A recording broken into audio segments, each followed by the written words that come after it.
Hello, and welcome to the August 28th edition of the Bubb Report. This week on our program, we look forward to the new parliamentary session in Grenada, in which the NDC administration will be expected to pilot its legislative agenda under the banner of Transforming Grenada.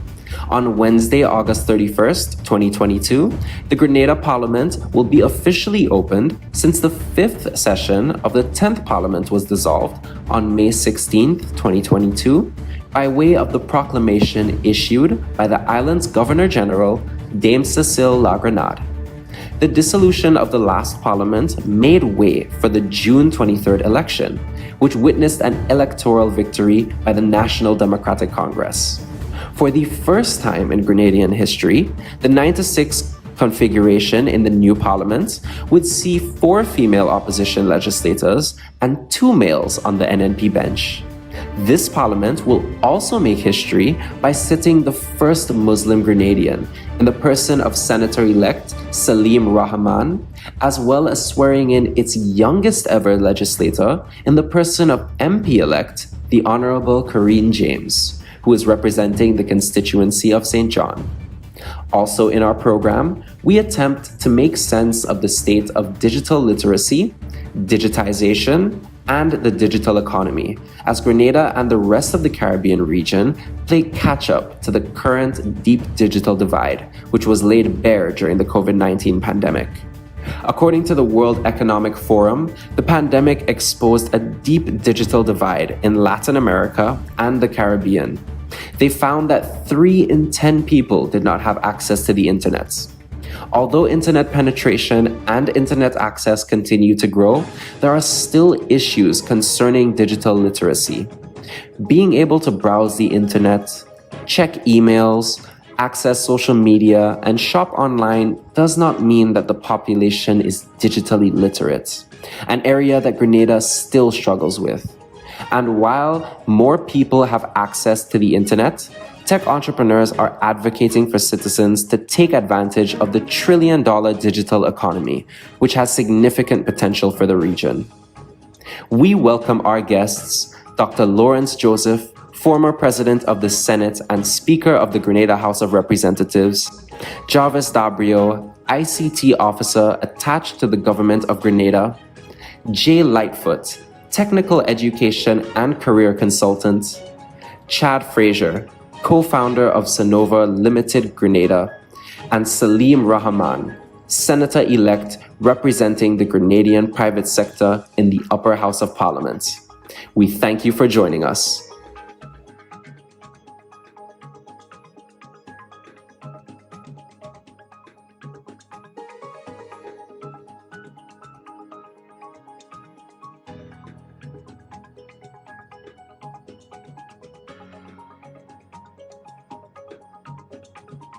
When opposition MP Dr. Clarice Modeste Cohen and her boss Dr. Keith Mitchell gleefully popularized the phrase "Where did he day" in an attempt to discredit the experience credentials of some of the neophyte NDC candidates in the last election, one might not have imagined that this mantra would now be weaponized against the leadership of the Grenada Public Workers Union, with a targeted smear campaign against Daisy Hazard and Brian Grimes.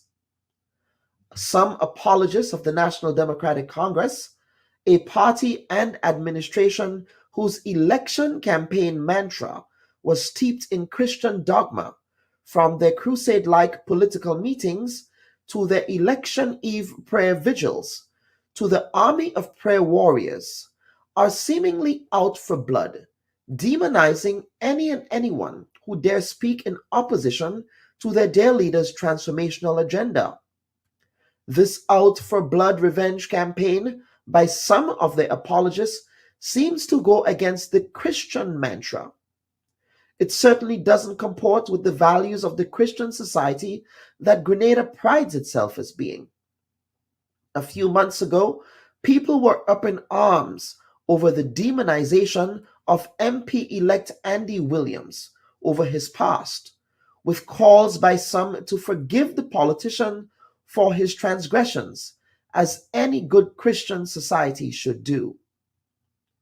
I wonder if some of these NDC apologists who are now using their political influence to attempt to decapitate the leadership of the union to ostensibly install people who are sympathetic to their administration's cause have read the biblical book of Romans chapter 12 verses 17 to 19, which says, quote, "Repay no evil for evil.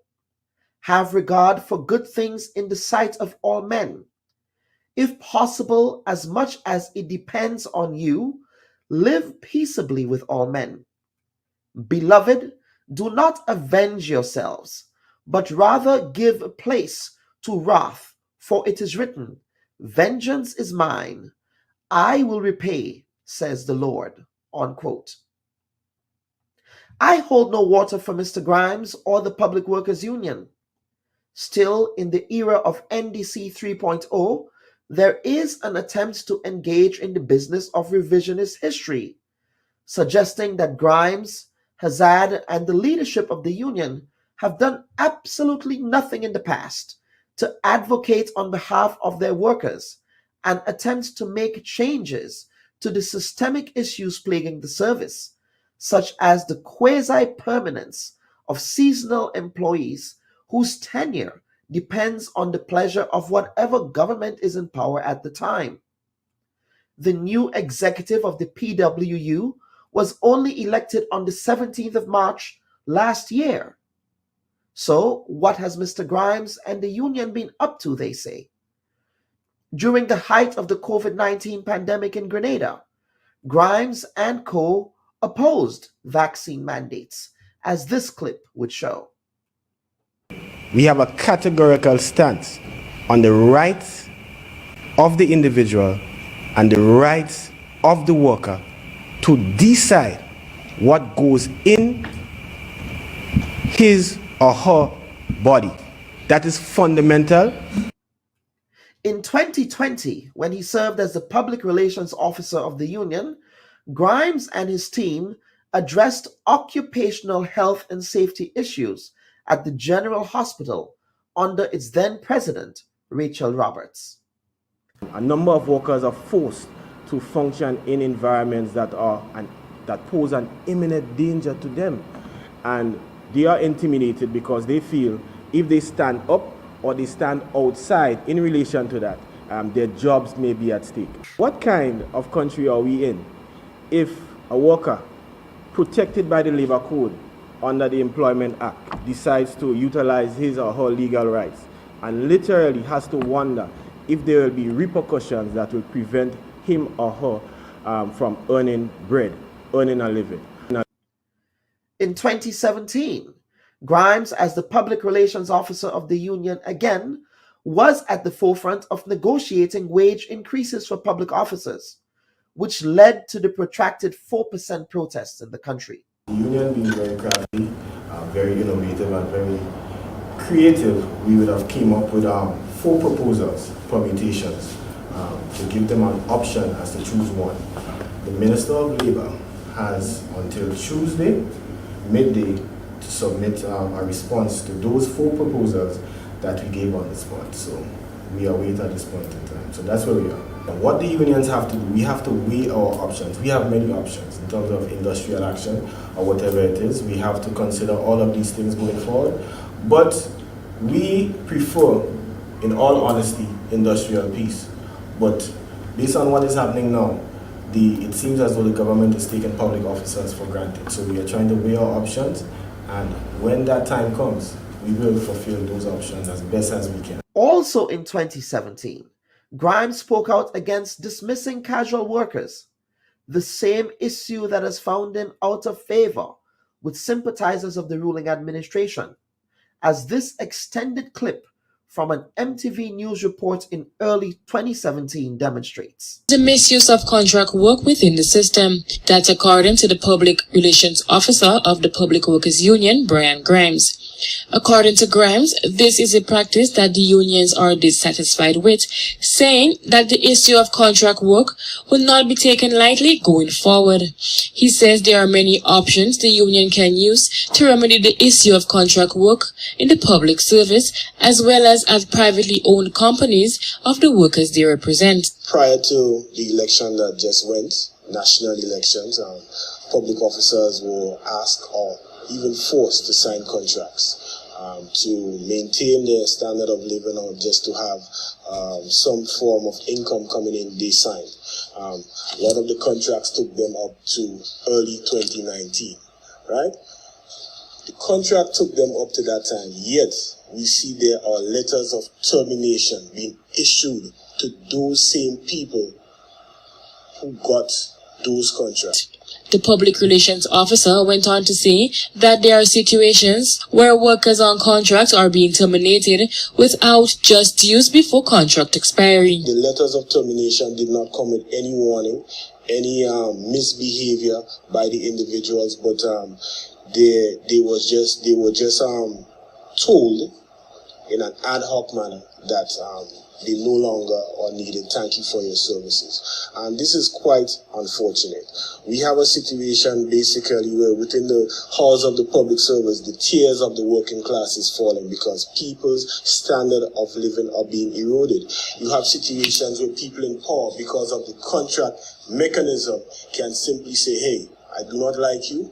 Even though you are productive, I do not like your personality, I do not like certain aspects about you, and prevent you from making a living or enjoying your profession. So we see this as very, very serious. These reports also do not consider the union's historic pensions lawsuit, which they brought against the state of Grenada in tandem with the Grenada Union of Teachers and the Technical and Allied Workers Union. The case sought to guarantee that all workers who retired from the Grenada Public Service as of 1985, as well as future retirees, will receive their due pension and gratuity payments on retirement from the public sector. So to suggest that Grimes and his leadership at the Public Workers Union have been sitting on their laurels and doing absolutely nothing on behalf of their workers is simply inaccurate. Now, it may very well be the case that some in the union would prefer to see the return of its former president, Ms. Rachel Roberts, at the helm. But that is a decision for the union and the union's membership to make on its own terms without any undue political influence from those who support the Deacon Mitchell administration. Prime Minister Deacon Mitchell himself called for a period of industrial peace in the country following the announcement of the repayment of docked salaries to teachers. We here at the Bubb Report echo this sentiment and call for the vicious cycle of revenge politics to end in the interest of national development. And folks, we thank you for listening to this editorial. And at this point, I wish to welcome our first guest for this week's episode of the Bubb Report. He is Dr. Lawrence Joseph, who was a former Speaker of the House, who was also elected as the President of the Grenada Senate. Dr. Joseph, welcome to the Bubb Report. Thank you very much, Dr. Bubb. It's a pleasure being on your program this morning. Absolutely. I believe this is your first time. This is also your first time on the program. So we thank you for making the time to be with us. You certainly bring a wealth of constitutional knowledge to the table. So we're happy to have you here. Thank you very much. Absolutely. Now, Dr. Joseph, talk to us about your experience in the role as former Speaker of the House and as the President of the Grenada Senate. What would you say were some of your most memorable moments during that time? I do remember when you presided over the role of Speaker of the House, the then opposition National Democratic Congress led some walkouts over procedural issues.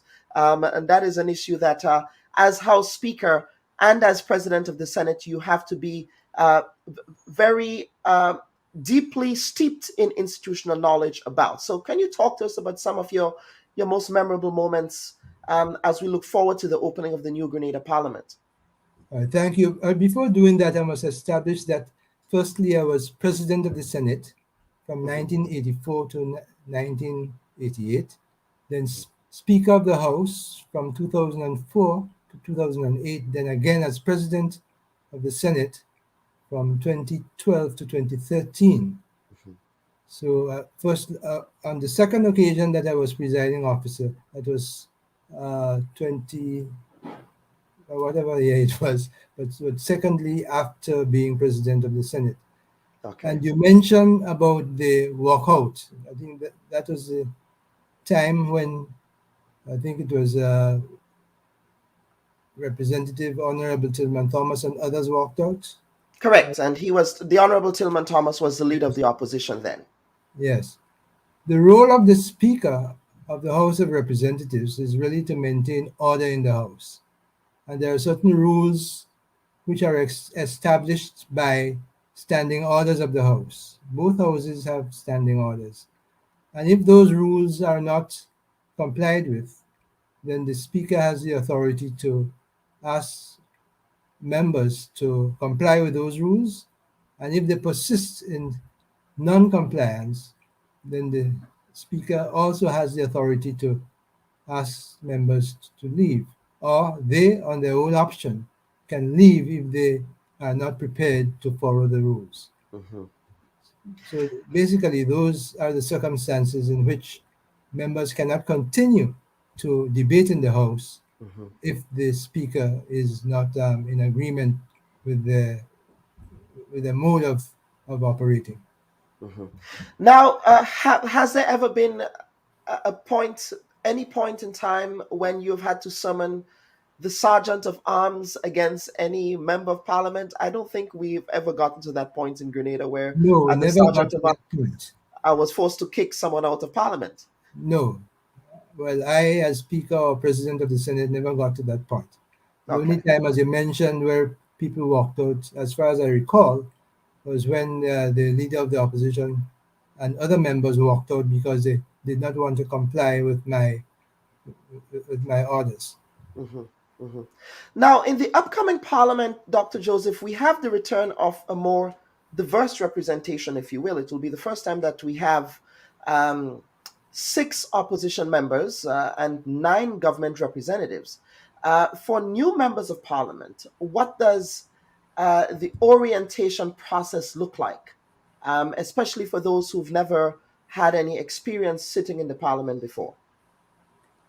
Yes, I would recommend to new members that they should read the Constitution very thoroughly and also pay particular regards to the standing orders of the Houses of Parliament. Each House has its own standing orders because debates in each of the Houses are guided by the standing orders. And once they are okay with those rules of the standing orders and also of the Constitution, they will be well protected with regards to the modus operandi in each of the houses.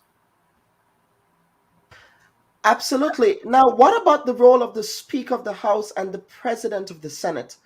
How are they appointed to serve in various capacities? Now, in this new NDC dispensation, we witnessed the swearing in of the President of the Senate at the residence of the Governor General, that's Dame C.C. Grenada, and not at the actual Parliament itself.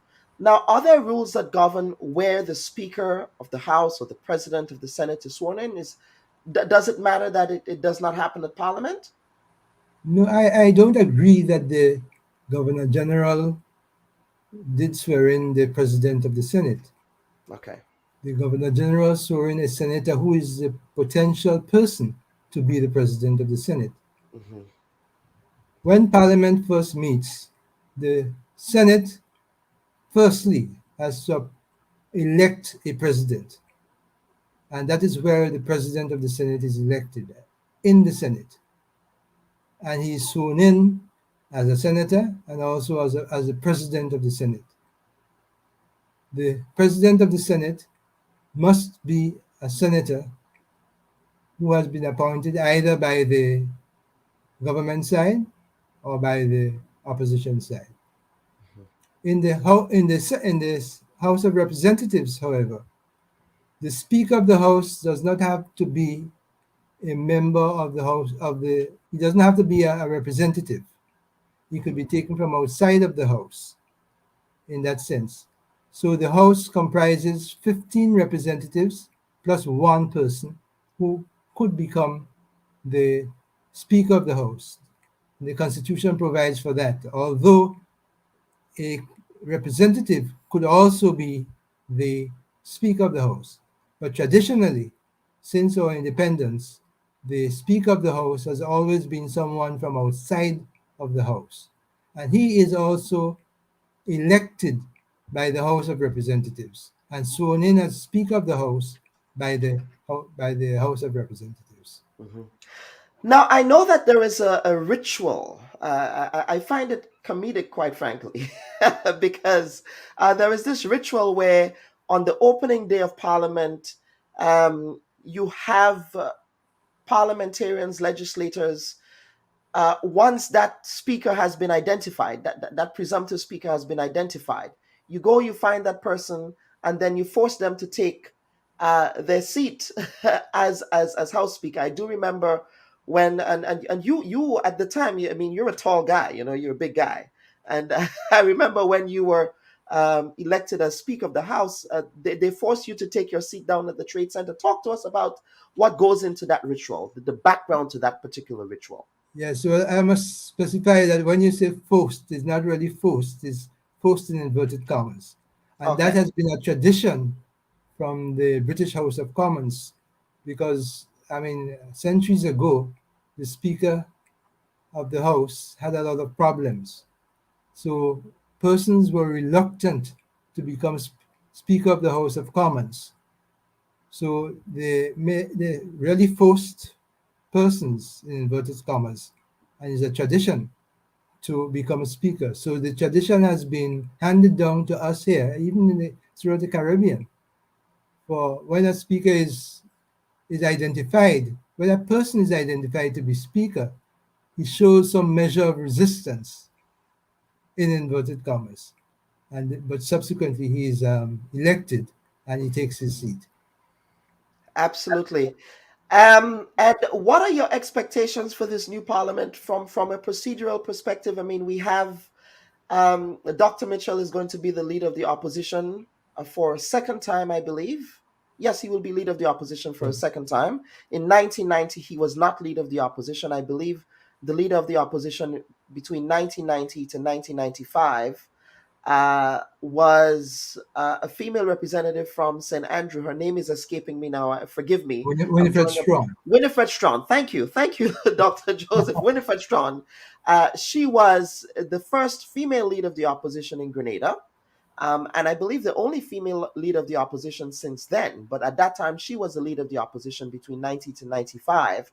But Dr. Mitchell caucused with the opposition. He's going to be on the opposition benches again with his five other members of parliament. It would appear that Parliament would be in for some vibrant debates. Would you not say? Yeah, well, hopefully there would be vibrant debates, and that is the purpose of having parliaments. Parliament provides a venue where the government puts forward its policies and programs, and the opposition is there to witness or to execute their own policies in the sense that they try to make sure that everything goes in accordance with the Constitution of Grenada and in accordance with our laws. The government makes its policies and programs available in the House, but the opposition is there to keep the government on its toes. In that sense, that's the main reason for having the opposition, to keep the government on its toes. The government cannot willy-nilly be doing things which are contrary to the laws of Grenada. So I'm looking forward to having lively debates in the House, which is the main purpose of having our parliament. Let us talk about, and that would be my final question before I get some closing comments from you. Let us talk about the swearing in and the oath of allegiance. Now, what does the Constitution say with respect to whether or not you can swear on a Bible, a Quran, the Constitution? If you're a non-believer, the Constitution.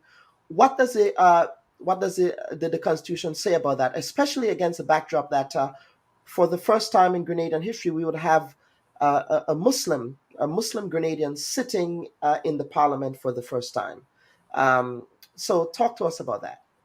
Yeah, as far as I recall, it is not essential to swear on the Bible. You can make an affirmation with regards to your oath. So whether you're a Muslim or Christian, it doesn't really affect your ability to make this affirmation. You don't necessarily have to swear on the Bible. Oh, you don't it's not a necessity, okay, but I suppose it has become convention given the nature of Grenadian society. Yeah, generally, but I think I've witnessed where people gave affirmations instead of swearing on the Bible. Okay, absolutely. Definitely, it's not essential to swear on the Bible. Okay. Unfortunately, we still have to bear allegiance to the unelected monarch in the United Kingdom. I do long for a day when we are swearing allegiance to Grenada, Carriacou, and Petit Martinique, and not Queen Elizabeth II. But that's just my personal view on the matter. Yes, of course. Well, Barbados recently became a republic and is swearing allegiance to Barbados. So pretty soon, perhaps in the next couple of years or so, Grenada might think about going the same route and becoming a republic instead of the sort of constitution that we have. So once we become a republic, there will be no need to swear allegiance to the Queen as head of state, but to the state of Grenada, Carriacou, and Petit Martinique. But the official name of the state really is Grenada. Yes, thank you for that correction. The official name of the state is Grenada. And why is that? And not Carriacou and Petit Martinique? And not, well, that is the official name, Grenada. But I suppose politicians use other names to sort of make it inclusive for the constituencies. But the official name of the state is Grenada. And it's unfortunate that even when some of us go abroad, we refer to the state otherwise. I mean, if you do it locally, that seems to be explainable. But when you go abroad and you refer to the state by a different name, I don't think it's quite wise. Okay, absolutely. All right, Dr. Joseph, is there anything else you wish to add before we get to our extended interview with Mr. Salim Rahman? Yes, well, I must say that Parliament will be opened as the 11th Parliament since our independence in 1974. We have had 10 parliaments. So the one that will be opened on Wednesday will be the 11th Parliament. And the audience must know that after Parliament has been dissolved, that's the end of a Parliament. If it is prorogued, that's the end of a session. So you must know the difference between prorogation and dissolution. During the life of a Parliament, you have prorogations, where you have sessions of Parliament being ended, but the Parliament is in existence. When a Parliament is dissolved, then you have general elections, as we had on the 23rd of June. Yes. So we have had 10 parliaments since our independence.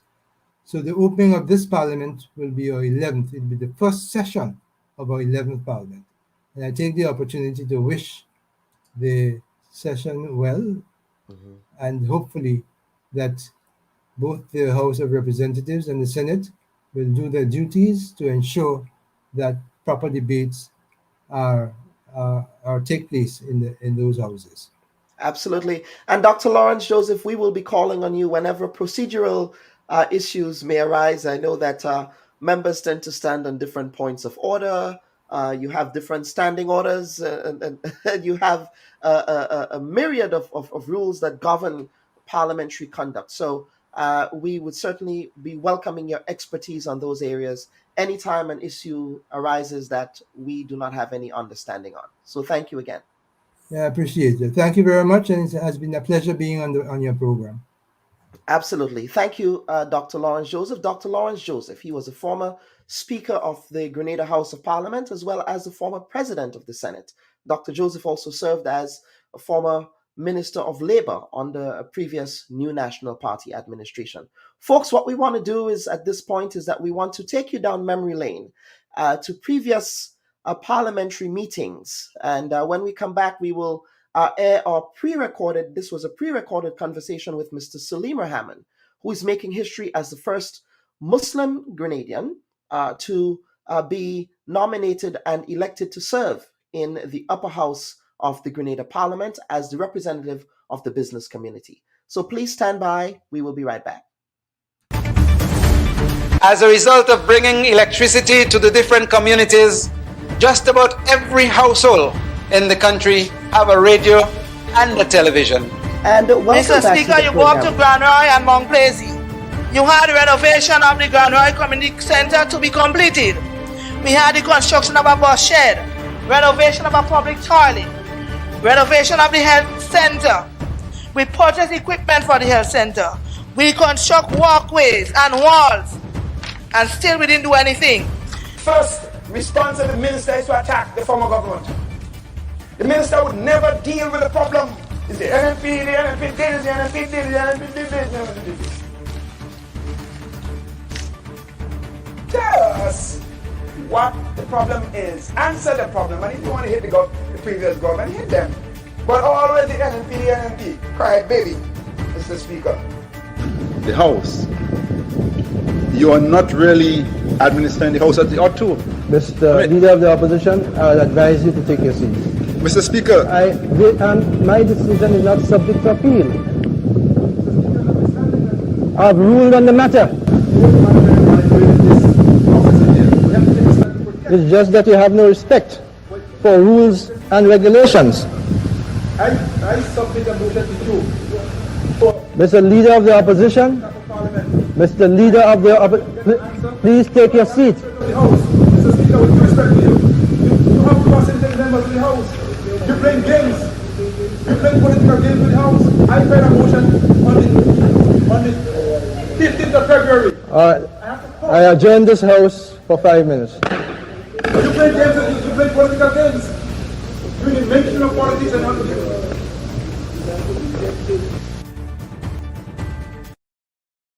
And welcome back to the program, folks. We're now joined by Mr. Salim Rahman.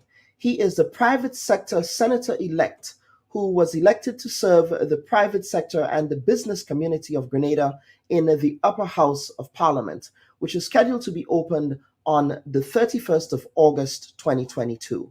And at this point, I wish to welcome Mr. Salim Rahman. This is Mr. Rahman's second appearance, I believe, no, his third appearance on the Bubb Report. So we are certainly happy to have Mr. Rahman whenever he has the time. He is a busy entrepreneur, so we're certainly grateful that he has taken the time to be with us. Thank you very much, Dr. Bob. I appreciate it. I think I see you, or I have seen you more on screen than in person. Yes, I think I've spent more time in person with your younger brother, that's Zia, at high school than I've ever, but hopefully, and your dad as well, my good friend there. So Salim, first and foremost, congratulations on being nominated and elected by the business community to represent their interests in the upper house of the Grenada Parliament. Now, you will be making history as the first Muslim Grenadian to be sitting in the Grenada Parliament. How does it feel to be at the front row of history and making that history? I believe so. And I also believe that whoever is not grateful to the people is not grateful to God Almighty, the creator of the people.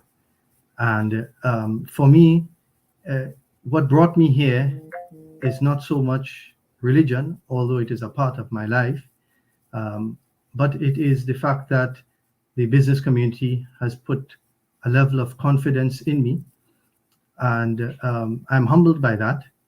And I have been involved in the chamber for many years, over 8 years.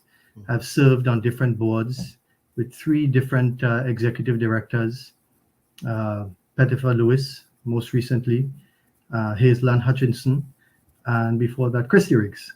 So I have been involved over the years with the business community, and also in my particular family business, where I have been at the helm for the last, I think, 12 or 13 years.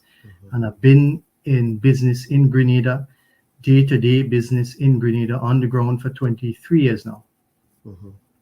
So talk to us. Who is Salim Rahman? For those in the Grenadian community who do not know Salim Rahman, who is he?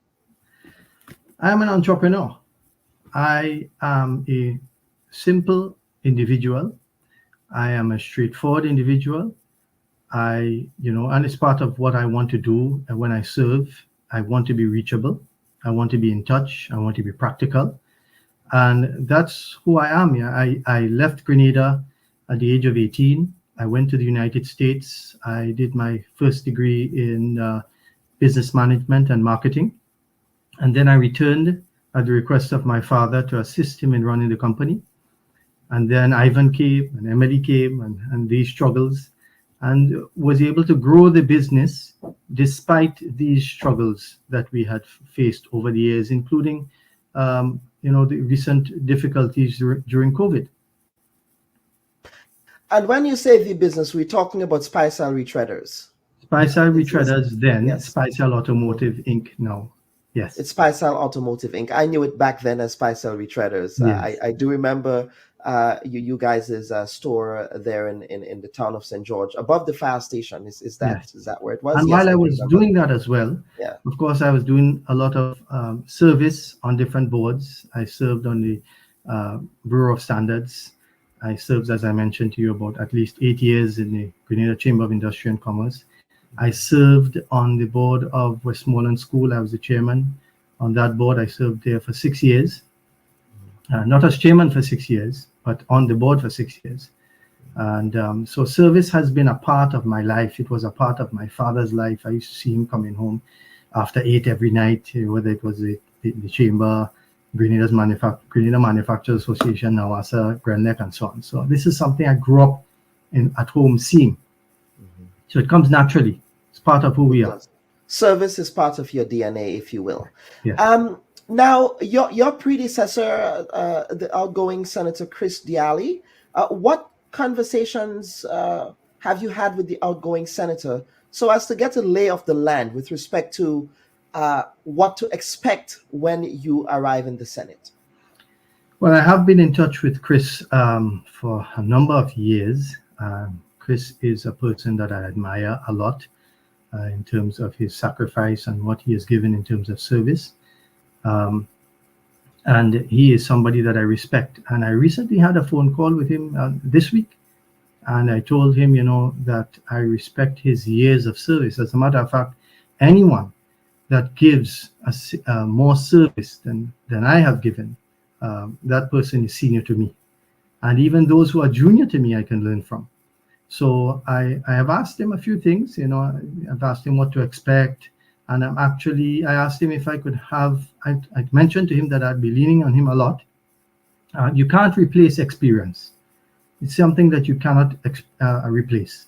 And because I will be walking in the path of others that have walked down that path before, have trod that path before, I have to rely on him. It would be short-sighted of me if I didn't. Not only him, but others who have done so as well. And so I actually I've asked him if I can have a sit down with him on Tuesday, face to face. Because of course I would have done it sooner, but I'm off island. Yes, absolutely. Now let us talk about some of the issues. Now, Senator Chris Diali, outgoing Senator Chris Diali, whenever he appeared on the Bubb Report, he was very frank about some of the challenges that the business community currently confronts. Of course, the business community was hit hard, like everybody else, with respect to the impact of the COVID-19 pandemic. Now we're getting out of the pandemic. We continue to face challenges. We're talking about supply chain challenges. We're also talking about issues with respect to oil and gas and the price of consumer oil and gas supplies for consumers and for businesses as a primary input.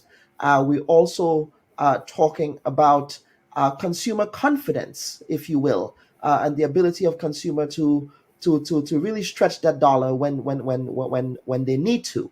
And those are some of the issues. Of course, during the COVID-19 pandemic, employees were forced to be sent home.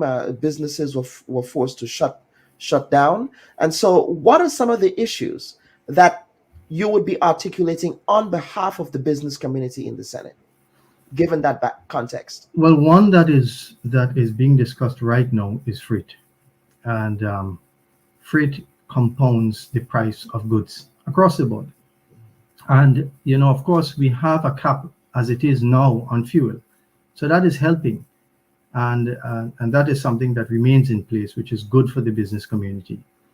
But the issue of freight is something that I've been on the board of the chamber for quite some time on the executive, and I remember in 2021, I think it was in July of 2021, the executive of the chamber, through the then president of the chamber, Emmanuel Duncan, we raised that with the government at that time, and we raised that issue, and we mentioned to them the doubling and the tripling of the freight, and what's happening in the industry, and we recommended to them to put a cap on the freight, and they thought it was a good idea at the time, but nothing was ever done.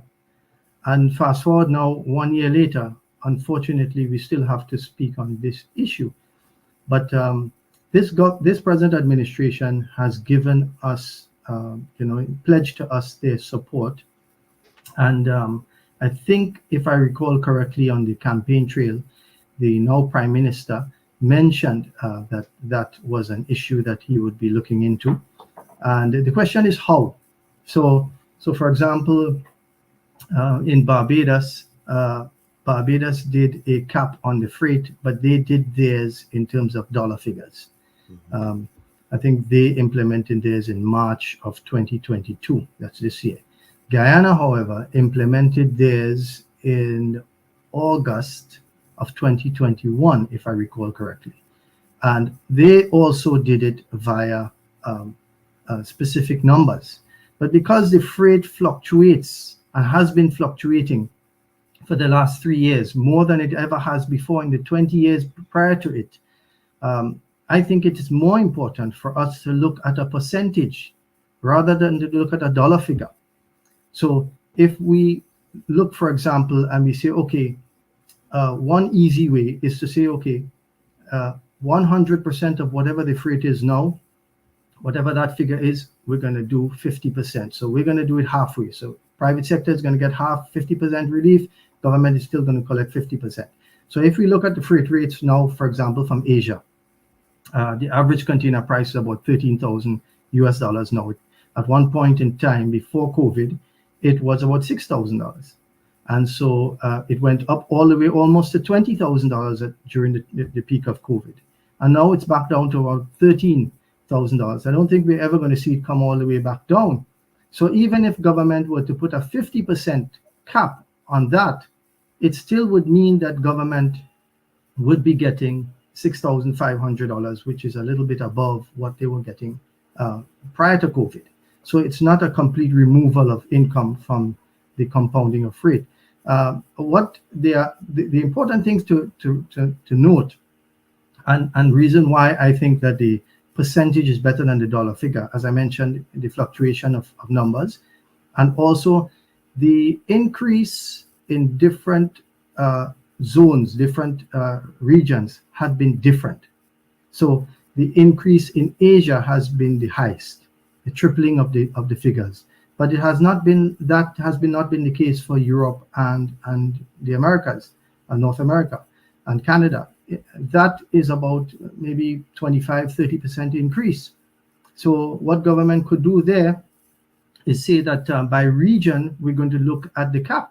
And so, for example, for North America and Canada and Europe, they can do a 30% cap or 25% cap, and then for Asia, they can do a 50% cap. And they can do this for 1 year, let's say, and so that they will be able to see the impact it has within that, for that 1 year. Mm-hmm. And then from there, we decide, what's best going forward. How sustainable is that cap on freight? Well, you remember, our duty rates are not low. Just to begin with, I mean, when you compare them to Trinidad and so on, our duty rates are not low, and we know that income on the port is a major revenue earner for government. And so all we're talking about here is a few $1,000s on the freight. We're not talking about now the removal of it entirely. We're talking about, remember, governments they can just look at their volumes prior to COVID. I'm quite sure that the volumes prior to COVID is higher than the volumes are now, because we are recovering. We're just recovering, right? So if they were to look at the volumes prior to COVID at the $6,000 rate, they would see what they used to earn at that level, and so giving up 50% on the freight, I don't think that it will be very, very costly for government. It's the compounding that we want to that effect that we want to remove. We have no control over freight. And the other thing is that, governments across the Caribbean have been forced to do this. As I mentioned, St. Kitts did it, have done it already. I think St. Kitts was the first. They did it in 2020, and they extended it. Guyana did it, and also Barbados did it. So we are not the first to do it, even though we were among the first to mention it. But we are not the first to apply it. What the other thing is that where this needs to be done at the CARICOM level, in my view, is that the freight rates in the Caribbean, within the Caribbean itself, is very, very different. So the freight rates in Trinidad and Guyana are lower than Grenada by far, especially Trinidad by far. And now the cost to bring goods to Trinidad, in terms of the geographic location, and Grenada, is it that different? So let's explore. Of course, we know volume affects prices, right? So Trinidad is a harbor. Trinidad has a lot more volume than Grenada. I think what we need to do is to examine the volume of cargo that is coming in throughout the region, and then compare the rates that are being charged in freight throughout the region, and engage these shipping companies to see what can be done on their end. Because we accept rates that, imagine you have these rates that have tripled, and that is a fait accompli. We're not engaging them on that side. We're only seeing what we can do on our side. Of course, we have to do something immediately on our side, but there's a bigger picture to it as well. We have to make sure that the providers that are bringing goods to our country, they are getting well paid. When you look at rates that are coming to North America and rates and close by, they're being, our rates are not by any means cheap. It's quite costly. So we need to make sure that we're getting a fair deal. That's my point. And this needs to be, a comparison needs to be made throughout the region to make sure that we are getting a fair deal when it comes to freight rates. What I hear you saying there is that there ought to be a regional approach to this. Absolutely. Yeah, a regional approach to this. Absolutely. But we know what happens when it comes to regionalism. What a politician, I believe it was Dr. Eric Williams, who said I'm subject to correction, of course, who said from nothing leaves nothing, right? So that has been a challenge with respect to getting the region on board to be a uniform group with respect to those issues. How do you think we can achieve that?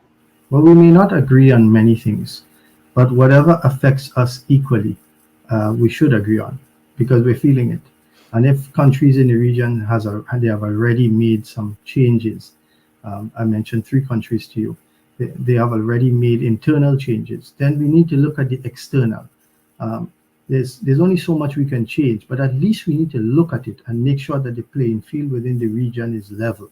There are other lines that come into Trinidad, for example, that don't come into much of the Eastern Caribbean. I was in contact with a line by the name of Evergreen, which is a line out of China, and they come into Trinidad, but they don't come into Grenada. So perhaps then, if Evergreen is cheaper than the traditional lines like CMA, CGM or so, perhaps we can bring our containers into through Trinidad and then into Grenada. Then we'll have to look at the Grenada leg. So this can be looked at through the Chamber of Industry and Commerce in Grenada, through CARICHAM, which is the regional body, Chambers of Commerce, and our ED, our executive director in Grenada, Pettifer Lewis, is, I believe, the vice chair of CARICHAM. So we have a good opportunity to start to look at these things from the private sector side. But government has an important role to play. CARICOM has an important role to play because this is affecting prices on everything. Absolutely, and it's also affecting your bottom line as businesses as well. Yes. Because you're in business to make profit. That's the point of business. Now let us talk about, in the last election, the National Democratic Congress administration proposed bi-weekly salary payments to workers in the country. I believe they said that that's going to be a part of the upcoming legislative agenda. What is your assessment of the feasibility of such a proposal for private sector interests, given that you also have cash flow issues that you have to deal with, you have overheads that you have to confront? Do you believe that proposal would work in the private sector? It may not work for everyone, but it could work for many. And for example, we have in the construction industry, as you know, it is something that is has been done for years. We know that there are certain companies that are already doing it in a different sort of way. So, for example, it takes a lot more to do all of that accounting that is necessary twice for the month. It takes a lot more human resource. And if you were just to say that, okay, the value of that payment, of the second payment, you give in an advance. So you're still doing one payment at the end of the month, one calculation at the end of the month, but the employees can take an advance of half the month. You end up with the same result. Am I being clear? In other words, if let's use a round figure, $500, you have $500, right? Instead of paying you $250, I give you an advance of $250 in the middle of the month. Then I still only have one set of accounts to prepare per month. So all I've done is, but it does affect your cash flow, yes. But that's an easy way of adjusting to that sort of cycle without it costing too much.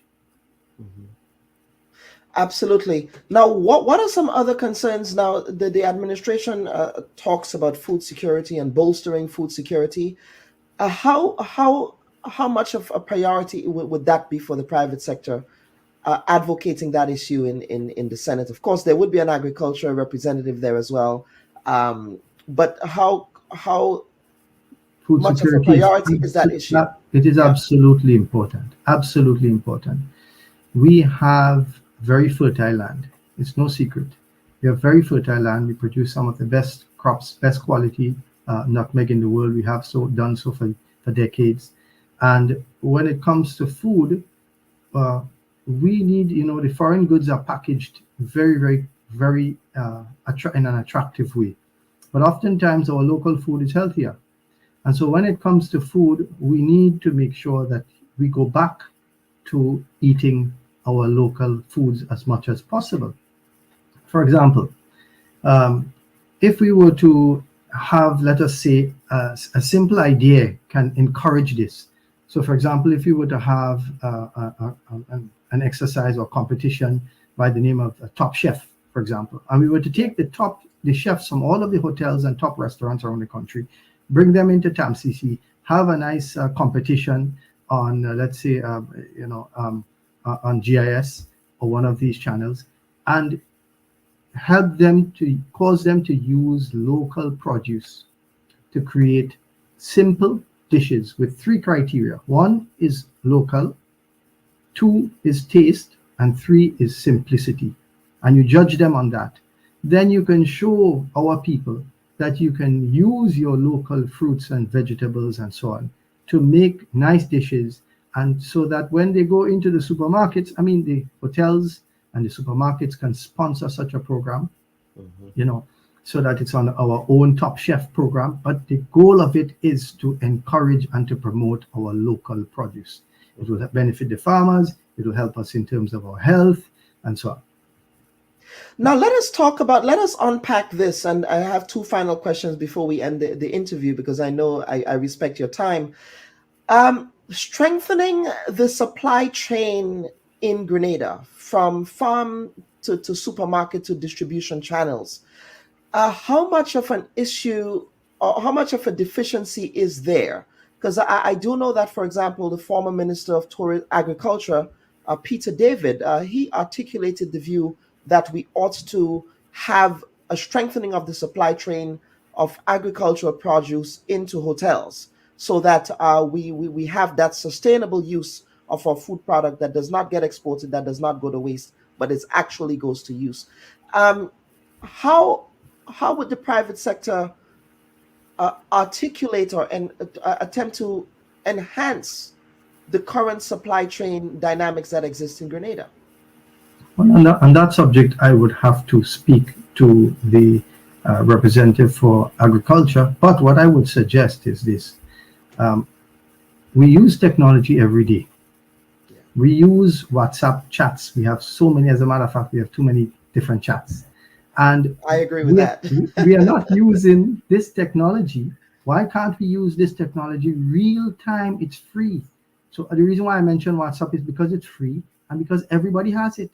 So why don't we have platforms which the ministry regulates that when farmers are on these? So if I'm farming tomatoes, I will say that I have a tomato crop. This amount is going to be ready next 2 weeks. And so that the hotels automatically know that. So you connect through these mediums. It must be managed by a ministry or some responsible group. You connect the two together so that a farmer doesn't have to wait until his tomatoes are ready, load them up in crates, and then drive down to food fair to find out that, oh, somebody else bought tomatoes yesterday. And so I'm a farmer. I'm a registered farmer. And I've had that problem with sweet peppers, seasoning peppers, right, in the past. So if we have a medium by which we can communicate to the hotels and the supermarkets real time, then you may find that when I advertise my tomatoes, I have many buyers. And that will also keep the price up and will help to gauge which items, because if you have tomatoes and the supermarket say, you know what, right now we need cucumbers, right? Then you would know what to plant and you would be able to try to figure out what the demands are like, but because everything will be real time. And so that is a solution that has come to my mind. I'm sure there are other solutions, but we have to use technology just like we do with our social communication. Yeah, absolutely. And speaking of technology, on this week's program, we incidentally talking about technology and harnessing the digital economy and finding ways for Grenada to really harvest that potential.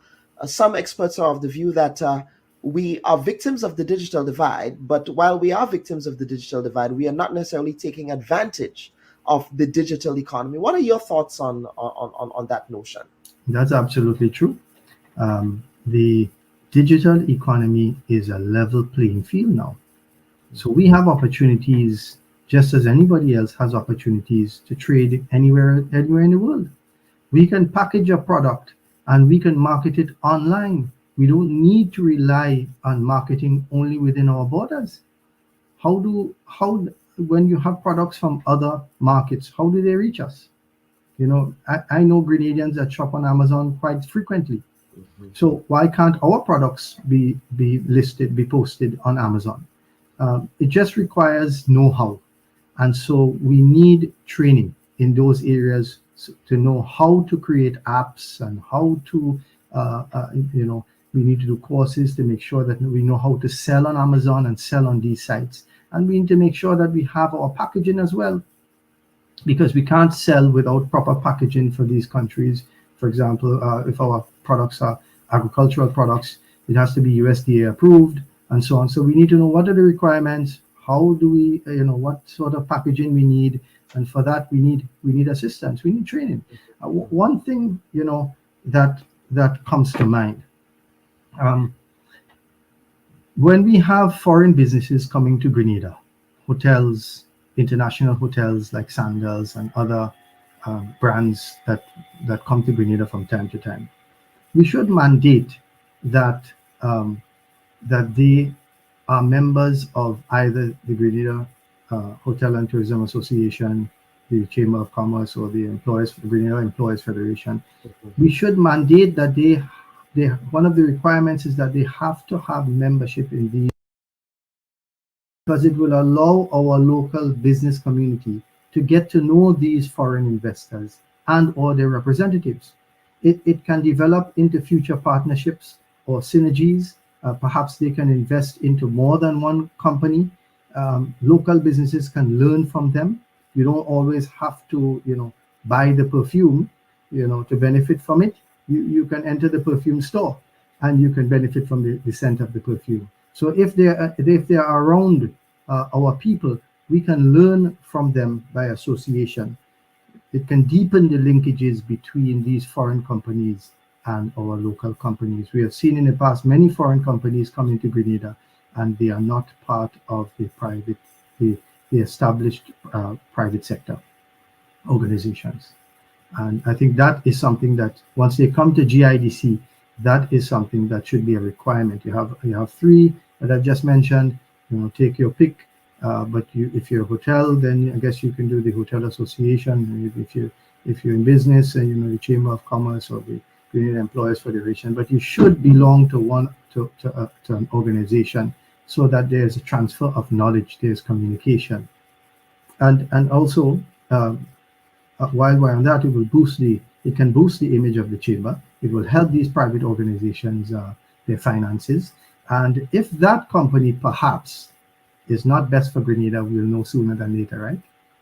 Absolutely. That's a very good point.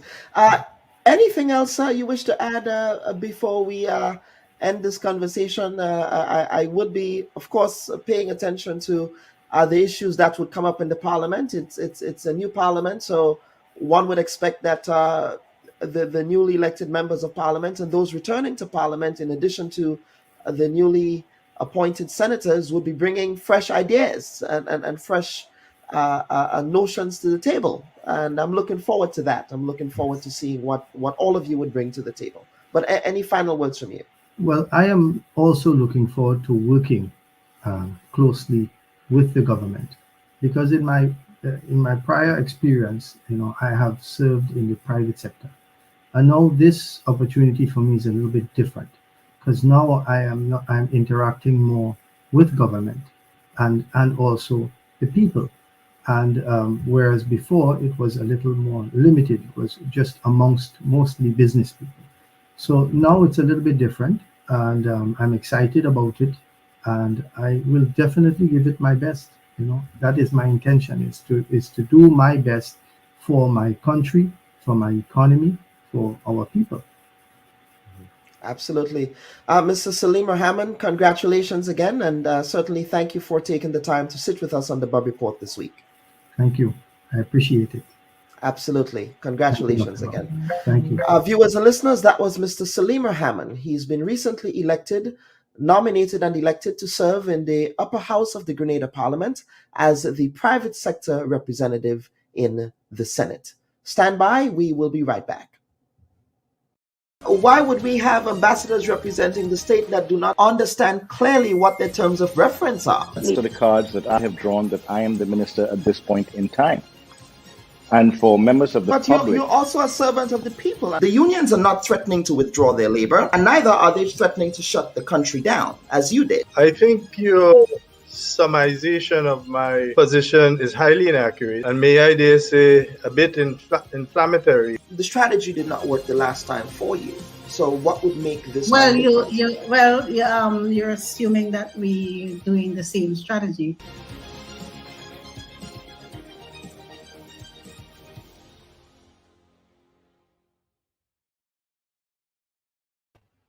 And folks, at this time, we welcome you back to the Bubb Report. As a reminder, this segment of the program comes to you compliments S.A. Johnson Funeral Home. They are a Caribbean family-owned funeral service in Brooklyn, New York. They offer a full range of funeral services at affordable prices in the city. They can be reached on 347-777-9797. S.A. Johnson Funeral Home, because you deserve to be treated with dignity.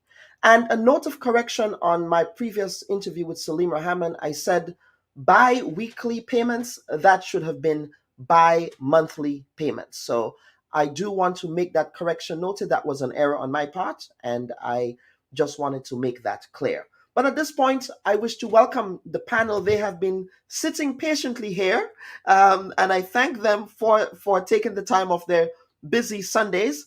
And so I wish to welcome Mr. Jay Lightfoot. He is a CTE coordinator. Chad Fraser, who is an entrepreneur. He's a digital entrepreneur. And Mr. Jervis Dabrio, who is the ICT coordinator in the Ministry of ICT in the government of Grenada. Gentlemen, welcome to the Bubb Report for this very interesting conversation on digital literacy and harnessing the digital economy. Good morning, Dr. Bubb. Yes, thank you for having us. Absolutely. Absolutely. Now, Mr. Lightfoot, I want to begin with you. Now, recently, you spearheaded a mission that delivered just about 100 computers to Grenadian students from the Northumberland High School district, and that is the school district that you're affiliated with, my neighbor to the south here in Virginia, through the Virginia STAR program, in partnership with Her Excellency Yolande Smith, who is Grenada's ambassador to Washington, D.C. and the OAS. Yes. Can you talk to us about that program? Sure, and I have to give all the credit to the program for my students.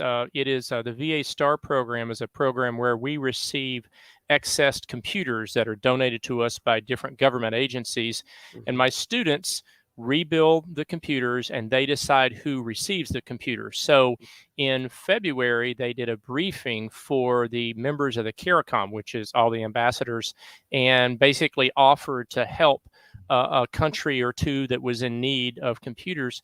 And the decision was made that Grenada actually and St. Kitts and Nevis were the two countries that were decided to receive the computers. But my students did the work. I did some of the work in the back end, but they did all the refurbishing and they made the decisions and they run the program. And these are high school students? Yes, all high school students, varying in age, primarily 10th, 11th, and 12th graders. What made Grenada appear on the radar? What was it about Grenada that the students thought there was a need that needed to be filled? Well, to be honest with you, it was your ambassador, Ambassador Smith. She is a great individual. She speaks very well and represents Grenada very effectively. In fact, the first time we did the briefing, we had a little door prize. She won the door prize because she was paying attention and knew what VA STAR stood for. And as my students said, she is really on point, and she did a very good job of representing the country. And she told us that, education is a real important point for her and a hot button. And she continued to communicate with us. Even though the country had not been selected yet, she kind of kept talking to us about how important it was to get the computers and how much they would help Grenada. And also some other things about how important digital literacy was for the future of Grenada.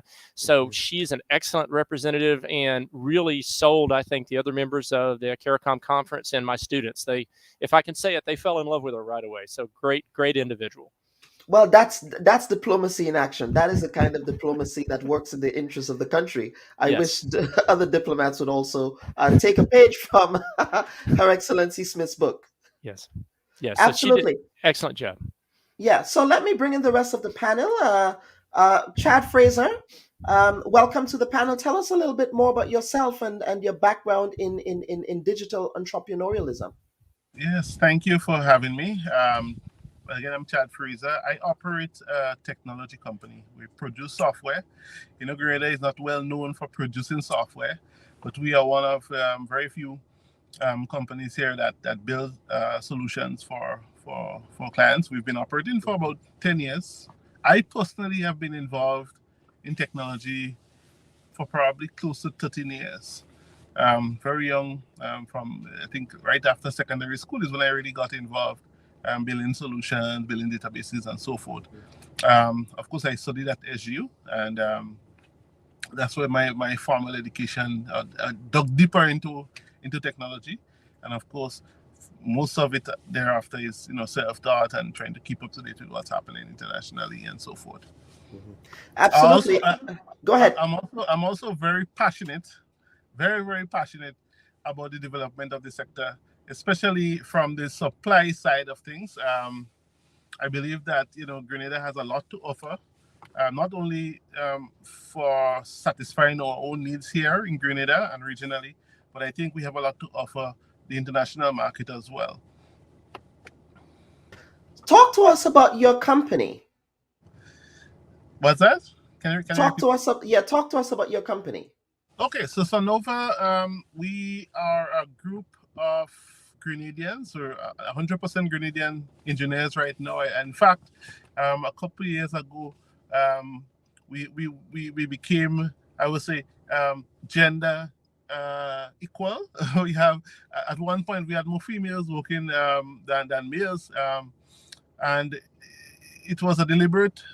We worked with schools, we worked with the college, we worked with the university to help build interest in software development, specifically not only the sector, but specifically software development. But we build solutions. So essentially, what we do, we would enter a business place or work with another entrepreneur, figure out what the needs are, and build the solution for them. And it could span anyway from mobile apps to web applications to IoT. That's when they work with sensors and so forth. And we know actually we've gotten some. We've partnered with the Compete Caribbean. We've gotten some grant funding and so forth to build out solutions using our IoT platform for agriculture. We're very excited about that. But we have been around providing a set of solutions for many organizations, both government and private sector businesses on the island and the region as well. We've actually worked across the region. I'm not too sure if you know, but BVI during the whole COVID period actually used our platform for the travel authorization, for rolling out COVID testing on the airports, and of course we've been involved here as well, servicing many organizations here as well. That is, you are providing human service. I think we need more experts like yourself. Even though we are on the road to a full digitization, there are still many roadblocks. And I'm going to bring in Mr. Jervis Dabrio. Mr. Jervis Dabrio, I was introduced to you on social media and the work that you do. And I must compliment you, Mr. Dabrio, for doing the work of digital education and digital literacy every single day. You are debunking a lot of the scams that people fall prey to. You attempt to demystify the digital confusion that are in the minds of many people. So tell us about the work that you do there in the Ministry of ICT. You are the ICT officer at that ministry. Yes, so Dr. Bubb, thank you so very much for having me. I think it's been a while. There was talk some time ago about being on the program. That did not happen. Within the Ministry of ICT, I work now directly along with the other members of the Cybersecurity Incident Response Team, and we will launch officially on the 19th of May. We're about responding, raising awareness, just trying to improve the level of digital literacy within our state. And that involves speaking with the students, with parents, different groups. And so the idea is to keep people safe, really. I was doing it before I moved to the Ministry of ICT. I have a passion for it. I guess you'd say it's the teacher in me. I've taught for about 13 years. There is also a passion to ensure that our children, they protect their digital footprint, they protect themselves. As a parent myself, so when you put all these things together, you have a passion, a drive, while being paid to keep people as safe as possible as we navigate this digital landscape. Mm-hmm. Absolutely, and that is a critical point. When we give kids these devices, parents also have to be digitally literate, because I think in many instances we give them the devices and we don't know what they're doing on the devices, or even understand a lot of the jargon that is involved in using the device. So now, and I'm going to bring the rest of the panel back here. And I want to open this question by beginning with a quote. Now, Mia Daughtry, she's a digital expert in Silicon Valley, and she says, quote, "Defining digital literacy is so complex that in 2020, a group of researchers analyzed digital literacy studies from the past 50 years to examine conceptual convergence around the idea of digital literacy. They concluded that the concept is associated with many different terms that can be divided into two perspectives: skills, competencies for the use of digital technology, and teaching, learning, and its strategies," unquote. Now, gentlemen, how would you define digital literacy? Who wants to begin?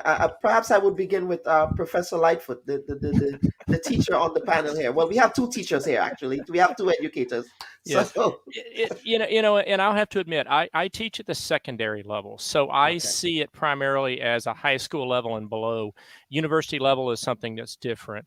And for me, I mean, I agree with a lot of what she said. The issue you have with the term digital literacy is it's been defined and redefined and discussed by so many people, it's almost impossible to understand it. I'm relatively simplistic. My wife often says that many times, but I try to break things down into very simple pieces. And I see digital literacy as three pieces. Number one, digital skills. So teaching children basic skills, how to use some of the software, how to use a spreadsheet, how to send an email, how to send a text message. The other thing I think we have to think about is digital usage. As Mr. Gabriel said, how to safely navigate the internet, how to safely use these tools, how to safely do online, transactions, how to do those things. And I think the third part of it is the terms and the concepts. The world of computers is like many worlds in that we have our own set of jargon and what I call three-letter acronyms or TLAs. So what's a bit? What's a byte? What are these things? Because you see these terminologies. And I think those are the three facets that I think if we focus on, and it's not just a one-time course. It's not like you have your children go through this course in high school and they're digitally literate. Yay, we're done. No, I think it's something we start very young and we move on, we continue onward and we integrate it into other courses. So I think the English department needs to, reinforce these things, history. I think that's what an approach to digital literacy is. And I think that makes sense. And I think people can understand those approaches and moving at it in that way. Mm-hmm. And the other educator, Mr. Dabrio. Yeah, well, I want to go back to something that your previous guest mentioned when he spoke. That's Mr. Maharan. When he spoke about Mr. Rahman, yes. Yes, Mm-hmm. when he spoke about we have lots of people using the technology, and I think it's important for us to understand that using an app, using a mobile phone does not mean you are digitally literate in terms of the holistic approach to literacy. It's like you just being able to call words. It does not mean you are able to read in the true sense of reading, where meaning and so is embodied in what is being done. So I think it is important for us to understand that. And this is something that we have seen. It is a harsh realization that I had to face a few months ago, when we looked at simple things like entering information in a form. And I was saying, hey, we should not have a problem with that locally. We have so many people using the technology. They're on WhatsApp and so forth. Then you realize, while yes, they do have some skills when it comes to using certain platforms and certain gadgets, and so when it comes to content creation, when it comes to the level of analytical skills that should go into how you interact with a bit of information you come across. These things are lacking, and I think this is something that we definitely need to address. Fortunately, that is one of the things that the CSUT is tasked with. Absolutely. And Mr. Fraser, did you want to add anything here? Yes, go ahead. I echo the Dabrio and the previous speaker, but I would also like to add that I think it's a moving target. Before it was text messages, right? You could consider it digital. Now it's WhatsApp and Facebook. And I think the target, and now we're hearing talks of blockchain and AI and all kind of different things, coming on stream.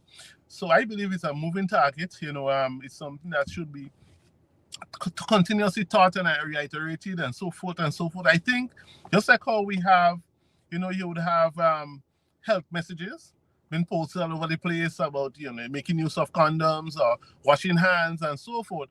I believe the similar kind of effort should be made, continuous effort should be made to educate and re-educate and reiterate certain key learnings or key points to the public.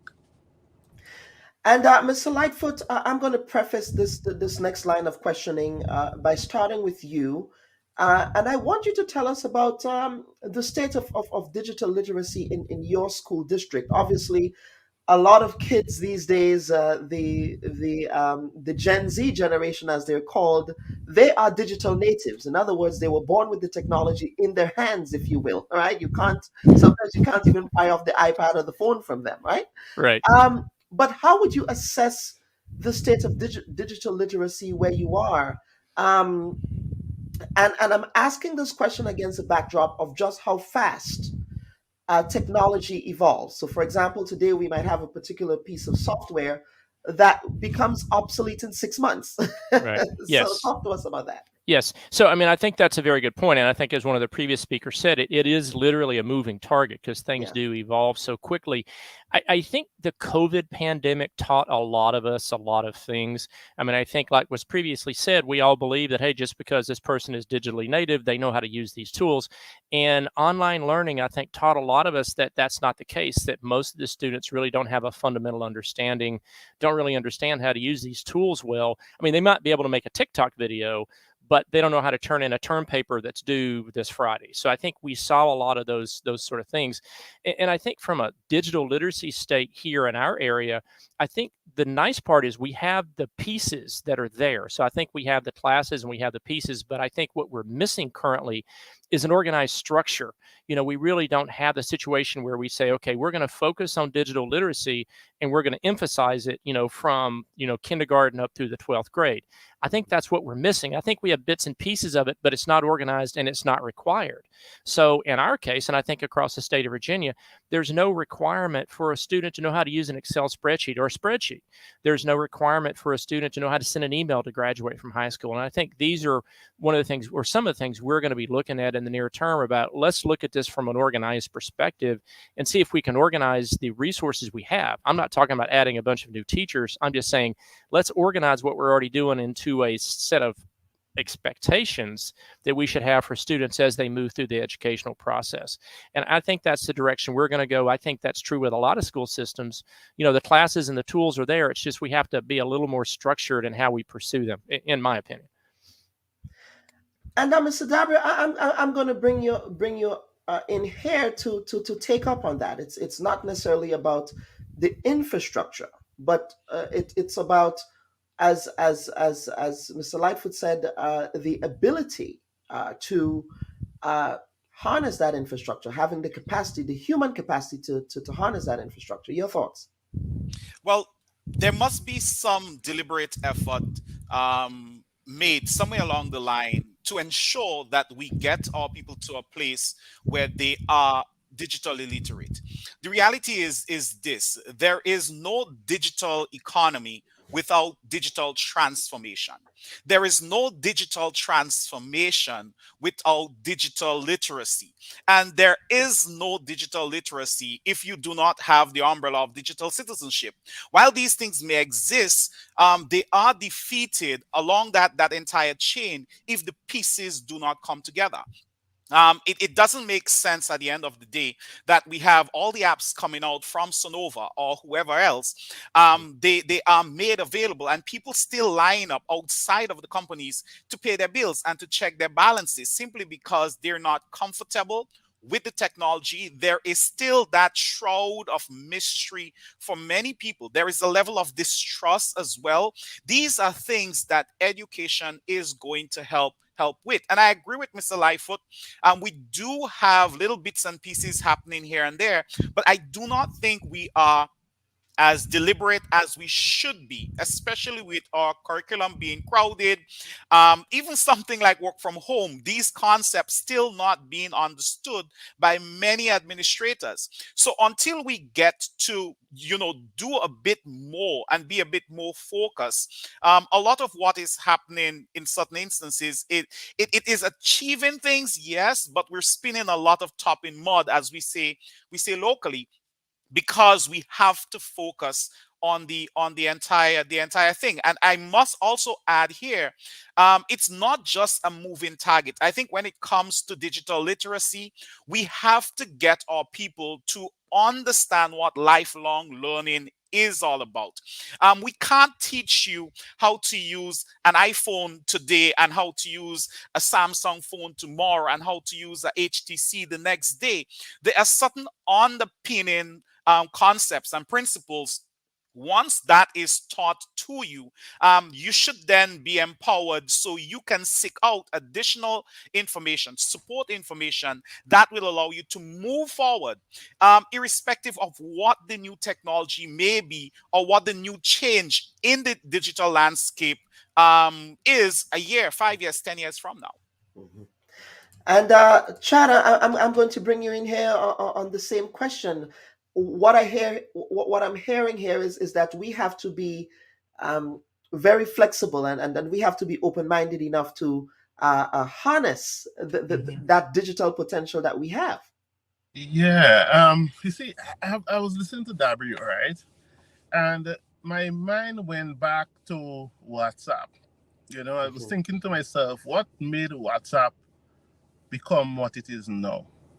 All right. And I think, people essentially had a need for cheap communication. You wanted to speak to people without having to buy credit, and you learned what you had to learn then. But it was very grassroots in the way it was taught. Like, children taught their grandparents. Now you have grandparents calling, on WhatsApp and so forth. So I'm wondering if a similar kind of approach, a kind of grassroots approach, shouldn't be encouraged, or maybe even if we decide to come up, okay, what's the minimum learning that one should have to be considered a digitally literate person? Yeah. I think deciding on what that minimum learning should be, and take a more grassroots approach to teaching it, because the truth is we know for a fact that adults could learn how to use the device and could learn some of these concepts. We know that. We know grandparents could learn it as well, right? We know that because we've seen it happen with WhatsApp and so forth. They know, where to go and how to send, emojis and how to do whatnot, right? But I think one decided on what the minimum learning, what the minimum criteria should be. Should it be that you learn Excel, and it may not, you may not necessarily need to learn Excel to be considered digital literate, but it might mean, to you at least, you fill out a form, or how to protect yourself while you're online. Things to look out for. What the image with the dog or the cat, matching up. How do they call them? The protection, the form. Teachers, you educators, the capture portal. Capture, right? We capture. So we're here for you, man. We're here for you. All right. Yeah. Having them know what those things mean and the importance of them and those forms. I think deciding on what the minimum basic should be and having that at least be a base standard, because the truth is once you have those, it's transferable. Mm-hmm. But I think, Dr. Bob, we may have a problem setting a standard. For example, when it comes to research and so, we want part of being digitally literate is you being able to find the information. So you know how to search, you know how to bring that information together, whether in a Word document, what have you. But you also need to be able to assess the veracity of the information. And that is part of digital literacy. Are you now able to identify whether this information is good? Is it misinformation? Is it disinformation? This should be part of the skill set of someone who is media literate. I think we can maybe confine it to certain sectors. So if you're within this particular industry, then you should be able to check off 1, 2, 3.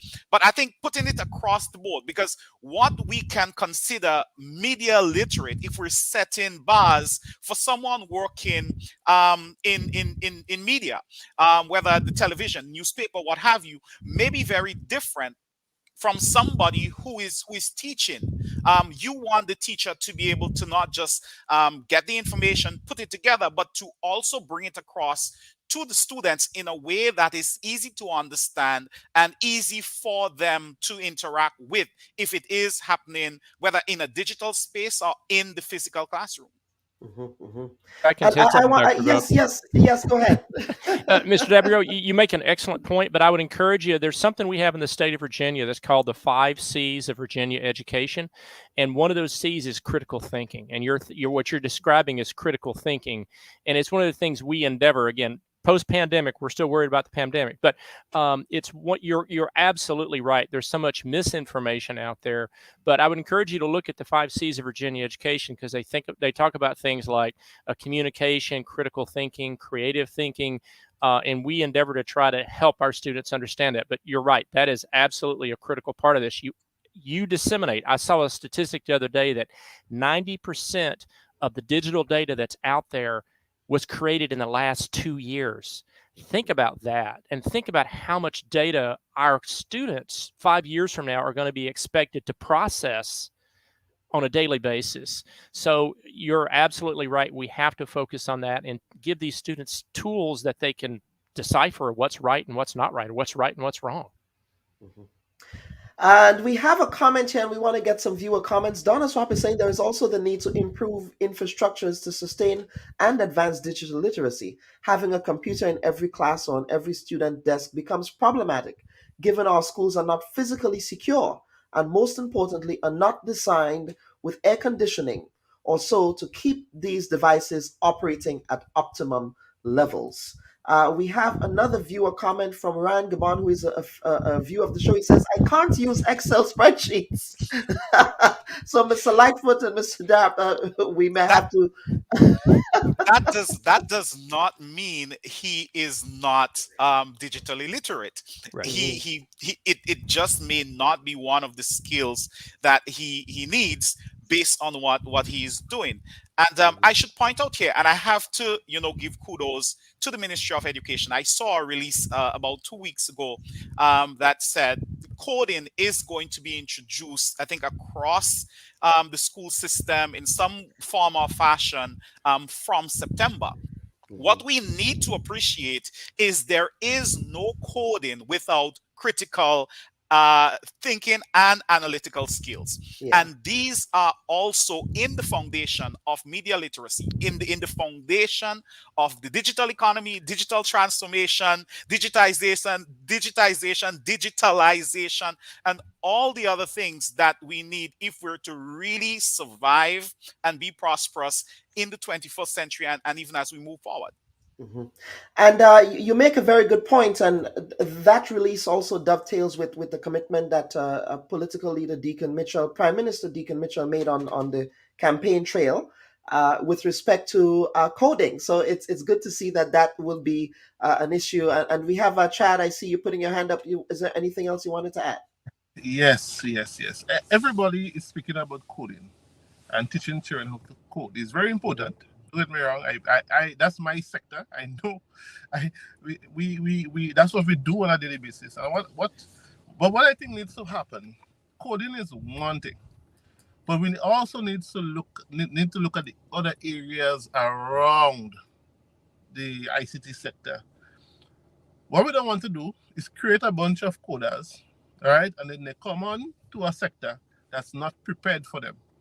All right, I'm a coder, and I could tell you, my journey has been an interesting one. It has been challenging because we don't have the infrastructure to support these entrepreneurs that will come out learning to code, learning how to build apps, and being entrepreneurial, having ideas that they want to bring to the market, having solutions for different people, and they can't find, for example, financing. A lot of and maybe Darby will speak to that, but a lot of our procurement rules, and government is one of the biggest buyer of technology. Maybe I'm not sure what they compare against SU, maybe I want the bigger organization, but they were the biggest spenders for technology.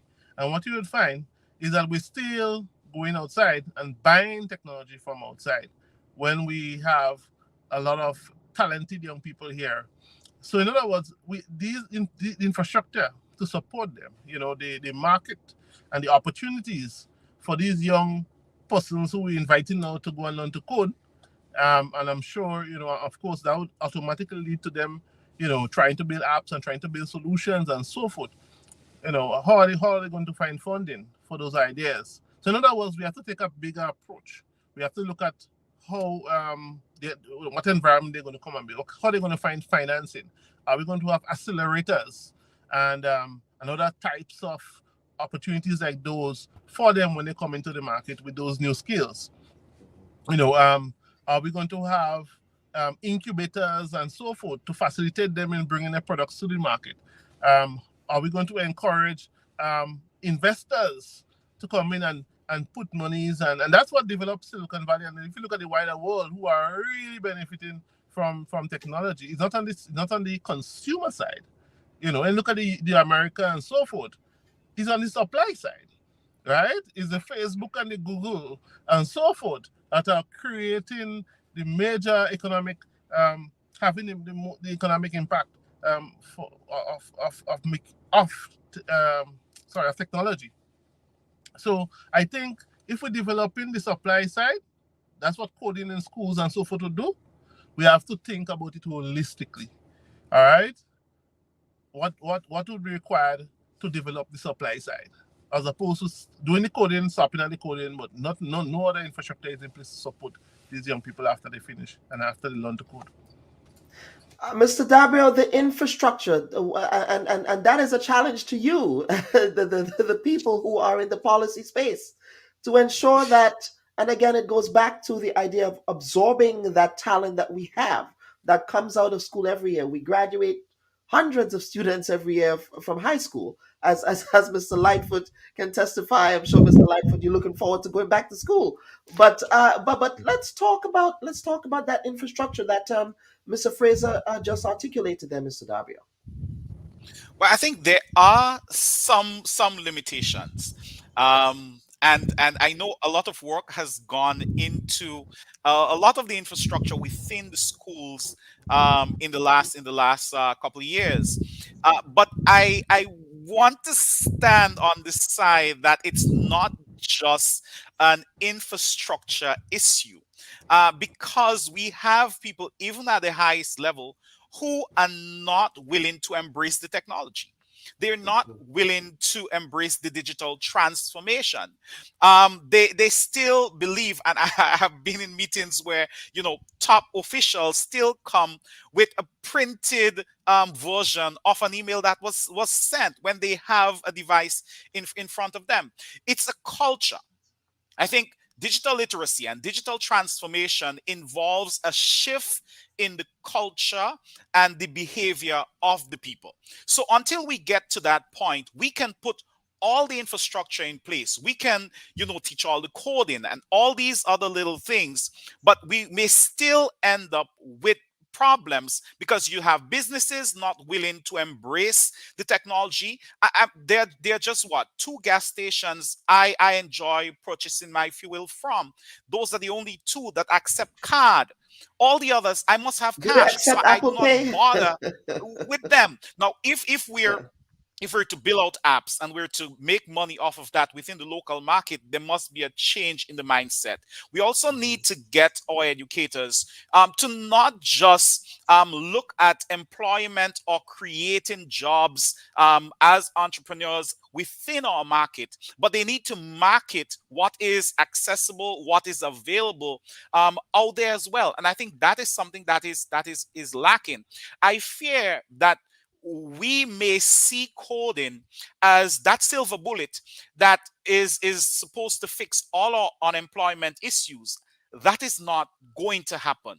There are so many other things that we need to focus on, so many new and emerging technologies, so many new job opportunities that are out there, whether in data security, data mining, and all these other things. We have to push our children, we have to push our people to fill some of these positions and not just focus on the traditional doctor and lawyer and so forth that we still praise and laud within our system. It is a respectability politics mindset that we have. That we think, the pinnacle of your accomplishment, if you're a doctor, a lawyer, an engineer, right? When in fact there are some welders and there are some people in the applied sciences who make much more money than some lawyers and some doctors, and that's a fact. We have to encourage those I would not even say alternative, but those lucrative careers, because they are lucrative. And don't get me started, because that is an issue that I'm very passionate about. Chad, is there something else you wanted to add? And I'm going to bring in Mr. Lightfoot as well. For me, I think what I would like to guard us against is just repeating history. We have a history of exporting the raw material. All right? Back then it was the sugar cane, right? Then for example, we had the SGU, we train them and we send them out, and we're still struggling with the health system here, right? What we don't want to do with ICT is train the programmers, train the coders, and export them. What we have to think about is how can we add value and export the added value, export the chocolate, export. In the context of ICT now, is exporting the solutions. All right, because we don't want to end up in a situation where we're having programmers, we're exporting them, we're having them work for outside solution providers, and we have to buy back the solutions. All right, and we're developing these companies in their countries. All right, what we have to aim to do is to develop that coding and the skills into how can we transition that now into a finished product, into software solutions that could be exported, and these jobs could come in, and these would be local solutions. Imagine we have a TikTok in Grenada. Imagine how much hundreds and thousands of young people would be employed. In other words, if we have one or two good providers of software out there, you have to provide customer support for it. You need software developers, you need legal people, you need a whole economy around them. So the point is, I don't think we should stop at coding, and that's the point I was trying to make earlier. We should look at the bigger picture. What other facilities and support structures need to be in place to move them beyond just learning to code and have them become now solutions providers, and be able to do it, sat it here, export it, and create bigger opportunities here for us. Mm-hmm. And Mr. Lightfoot, I know you wanted to jump in on this. Yeah, well, I wanted to amplify something Mr. Dabrio said earlier, and I think we have to be careful when we talk about digital literacy that we look for specific things to happen. In other words, we can't be digitally literate until our students are 1-to-1, so every student's got a computer, or they're 2-to-1, or whatever. And I think that's an elusive thing we'll never quite get to, or until every high school has got T1 lines or whatever it is. I think, in my opinion, I think we have to look at what do we have now and how do we move the ball forward with what we have. Infrastructure changes and we can make improvements over time, but what can we do to improve things? I saw some comments that some people can't use Excel. It doesn't have to be Excel. So like the computers we just donated, we use a product called Office Libre, which is kind of like a free version of Microsoft Office. There's a spreadsheet package on there. I forget the name of it. But, I think things are available in today's world, and you don't have to wait for that 1-to-1 scenario. I think you can move forward with the tools you have. And that's my whole thing. Let's just get started. Let's agree that we're going to move forward. Let's agree on some individual things we can do. And let's just move forward and get started and realize this is important. And the future generation is going to depend on it. That's kind of my whole thing. Let's get going. Let's get going. And on that note, folks, what we want to do, we want to switch gears here and talk about the digital economy. Yes, and we talk about, when we're thinking about the digital economy, we're thinking about things such as e-commerce platforms. We're thinking about coding, as we just talked about, web development, cybersecurity, app development. There is an app for everything. This program is being streamed on an app right now. So let us talk about where we are, Mr. Lightfoot, and I would want to begin with you, looking at the Caribbean region as somebody who has been engaging with the Caribbean. What potential do you see for the Caribbean to have in harnessing this digital economy? I am no expert on your country. You have to. Yeah. I'm going to rely on you to tell me. But from what I've been told, I think there's a tremendous opportunity. My wife and I have traveled to many countries. We've not traveled to Grenada, sadly, which we will change. But the thing that's always impressed me about the Caribbean in general is the openness and the willingness of people to listen to new ideas and try new things and to welcome people. So I think there's a lot of opportunities down there. I think there are a lot of people that are willing to try new things and do new things. But I think, again, I don't know your country that well, but I think there's a lot of opportunities to move forward and move forward with a lot of the new things that are happening in the world. And technology is changing so fast. It's not like you want to learn the technology today. You want to position yourself, 3 or 4 years from now as things are evolving. But as we're coming out of the pandemic worldwide, I just think there's some huge opportunities to provide services and other things that I think you're ideally positioned to take advantage of. Mm-hmm. Mr. Darbio? Well, I think it's important for us to understand that the digital economy is about ease of doing business. It is about customer first, and it is this whole world of economic activity that centers around the use of technology, whether it's being able to pay your bills online, your license, what have you, being able to receive payments online, whether through a mobile app or whatever banking system that is available to you. All these things form part of the digital economy. Of course, it requires digital transformation, because you will have to change some of the processes that are involved in doing business with certain entities. So, for example, if I have to pay my bill, I should not have to go into the establishment to find out what the balance is, to then step outside on my phone and pay the bill using my credit card. There is one company in particular in Grenada. I signed up for a e version of the bill several years ago. They have a mobile app. I've been paying my bill online for the last few years, and I still get a paper version of the bill in the mail. And every time I get it, I'm like, what am I supposed to do with this? So all these little things, when they come together, this is where you see the digital economy starting to take shape and so on. As I said, it doesn't make sense. You transform the processes and you digitize all these things, and you do not equip people with the level of comfort that is needed to engage with it, and then the skills to be able to tell if they're actually engaging with it in a safe way, the cybersecurity aspect of it.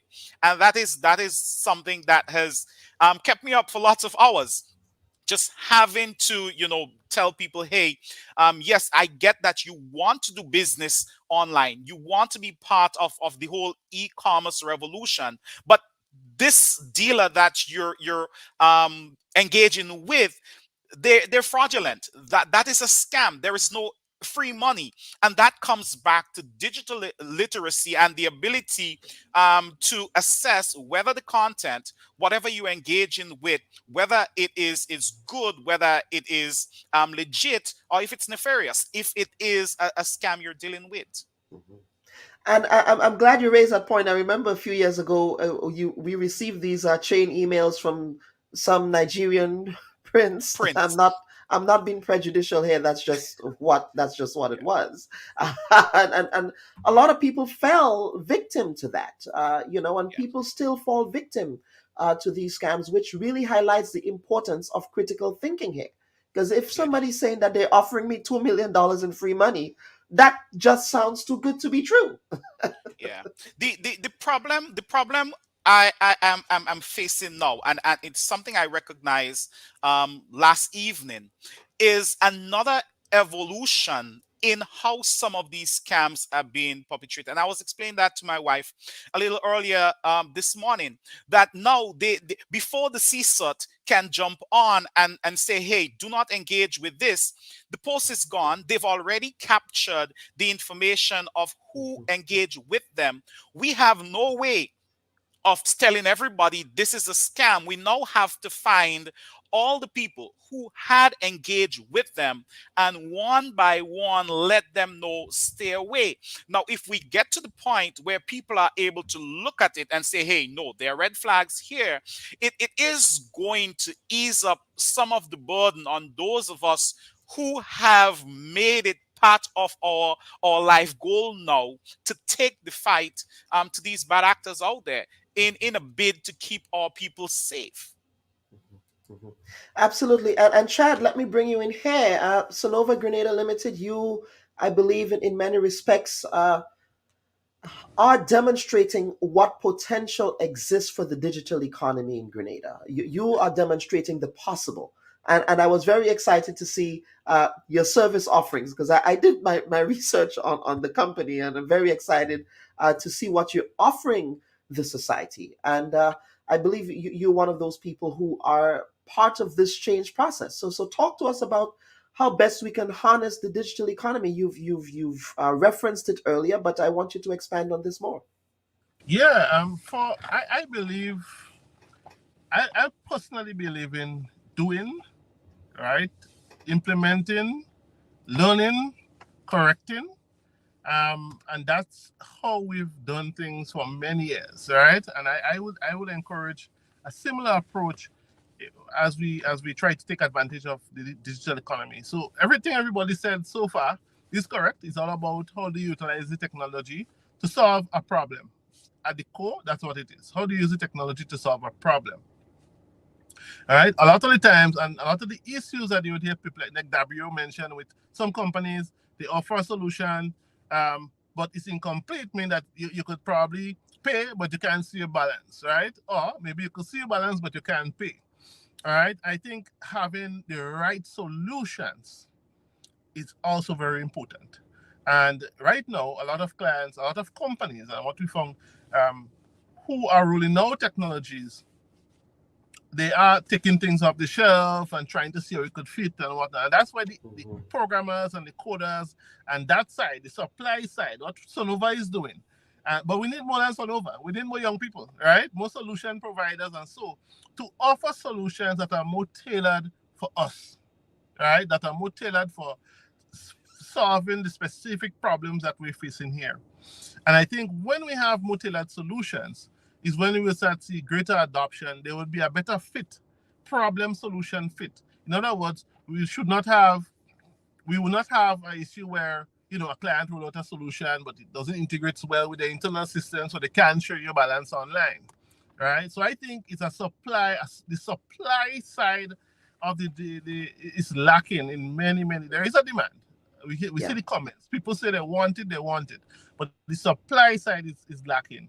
And then we see it a lot in areas like agriculture that's suffering really, really bad from a lack of innovation, especially technology innovation, and other sectors as well, including health, that are really doesn't have local or regional or tailored solutions to help move them forward. So I think the supply side, and because I'm on that side, I could speak to that because I'm seeing it every day. The supply side is where things are lacking. What areas? So we talk about the supply side. Can you be more specific in terms of what specific demands you're seeing from the national community with respect to digital services? Number one is payments. More because payments is everywhere.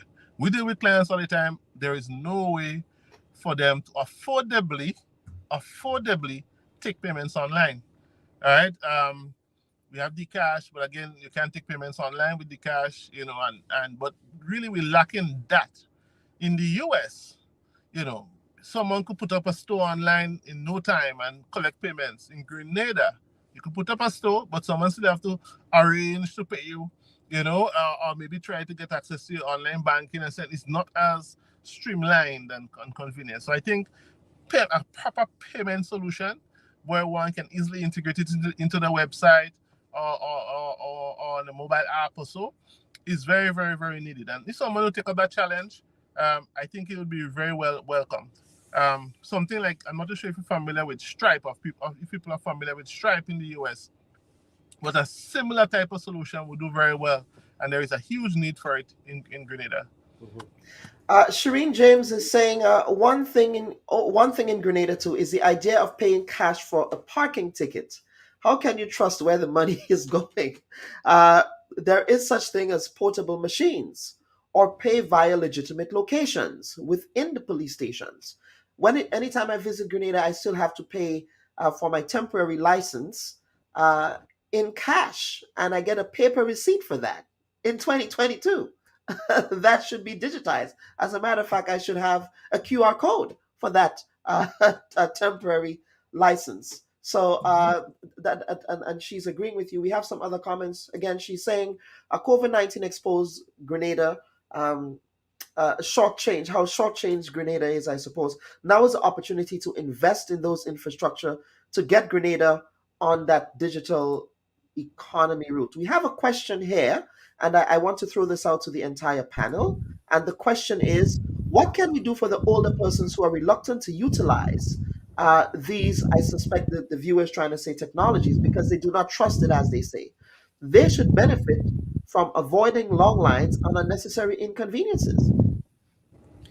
Yeah, well, Dr. Bubb, on that, the NTRC, in partnership with the Ministry of Education and the Ministry of ICT, had an intergenerational boot camp about a month and a half ago, and that is exactly what they sought to accomplish, where they brought in these older people and they had younger people helping them to get comfortable with it. The truth is, a lot of the resources needed to get the older ones comfortable and using the technology may already exist within the house space. It is just about guidance, because the young people will be excited about being able to teach mommy, grandma, what have you, stuff, but there need to be some level of guidance, something that says this is how it is supposed to happen. I know within the Ministry of Education there is an adult literacy division. And I believe, as a matter of fact, I have actually said a few things about how I think that division should be transformed, especially now as we look at all these things that are digital. I also want to backtrack a little bit. Chad spoke about Africa and shortcomings there, but the reality is there are places in Africa where they've been accepting payments. The only way they accept payment is through mobile phones. They use the technology within the agricultural sector to say when they have products and produce and so, and move these things along. So it's a little, we need to focus a little bit more energy into what is happening locally. But I don't think we should just say, hey, certain things not happening. I look at what was done by Sonova with the Tether app. That was really good. I just use my phone. I do not need to put my personal information in a book for somebody behind me to copy and misuse. But only a handful of companies actually embrace that. Dr. Bubb, you mentioned having to pay for your license and get a piece of paper. I went into a big establishment, one of the bigger establishments in Grenada, and I was told that I could not get the discount because I was paying with card. To get the discount, I had to pay with cash. And I explained to the cashier that doesn't make sense. When I pay with card, somebody who comes in to rob the establishment isn't going to make out with any cash. There is no cash there. It is easier for you to balance at the end of the day when I pay with my card. Shouldn't you be encouraging people to pay with card? And she said, it's a management thing. If I want the discount, I have to pay with cash. I dug up all the little cash I had on me, paid with it because I wanted the discount. Madness in 2022. Yes. And I see Mr. Lightfoot here. But before I get to Mr. Lightfoot, Chad, quickly. Yeah, and that goes back to my point, right? It needs to be affordable. Payments, whatever payment solution we're offering in Grenada, needs to be affordable. And that's when you ask why, W, for the same reason why I can't get a discount is because they have to pay the bank 4% or 5%, right? Or 3% or whatever that figure is. Some people get 4%, but it's very expensive for these organizations to accept card payment. And I was saying we need an affordable payment solution in Grenada. And I think that's if we solve that, it could open up a lot of doors. But going back to the question, Bob, Dr. Bob, that you asked about the old people, all right? I believe proliferation. The technology has to be highly utilized because listen, the old people, they trust the younger people around them, right? So if they, for example, paying the bill online, they would ask the younger person in their household how to use it, when they see the value. But of course, people have to see the value, and I believe the best way is by having it widely used, creating really nice solutions that are easy to use, that are affordable to use, and of course, as the consumption of these platforms grow, you would have the older people becoming more comfortable in using them. That's just my take on it. Mr. Lightfoot, yes. I appreciate this question, and we have the same issue here in Northumberland. We're a rural county, the population's relatively small, very agrarian, and I salute our local library. Our library has an afternoon, Monday afternoon. If you're a senior citizen, they have classes on digital literacy where you can come in at 2 o'clock from 2 to 6. And they'll teach you basic skills. And those seniors tend to be 60 plus years old. And I have some of my students that'll go Monday afternoon and help them. The thing that I've been trying to teach my students is a 3-pronged thing, which is see it, do it, and teach it. And it's okay for the students to know how to do it, but if they go out and help another senior citizen, maybe grandma, learn how to send an email. And that's kind of what we're seeing is these senior citizens want to learn the basics. How do I send an email? How do I cruise the web? How do I do these things? Which my students love teaching them. And then the students find that it reinforces the digital literacy lessons too. So in our area, that's what we're doing. We also funnel some of our computers through them so the senior citizens can go to the library and have resources where they can start cruising the web and those sort of things. So that's how we do it. And it's been very effective to bring some of these senior citizens up to date on use of some of this technology so they're not afraid of it. And we're talking here adult literacy, and I believe someone actually made that point about adult literacy, adult digital literacy, if you will. Right. Folks, this has been a very, very important conversation. We want to take a quick break, and then we will come back for some closing comments because it's lunchtime, and I do not want to interrupt any of you gentlemen, especially your wives, because I've taken you away from your wives for the last 2 hours. So I thank you for your indulgence. So, folks, we want to take a quick break, and we will come up for a final part of this program. Very proud of what you're doing, and I think it's much needed. So thank you so much for your contribution. Thank you again for watching the Bubb Report. Viewers and listeners, we want to thank you sincerely. Ashley, thank you so very much. Senator Chester Humphrey, welcome to the Bubb Report. Mr. Mitchell, welcome to the program.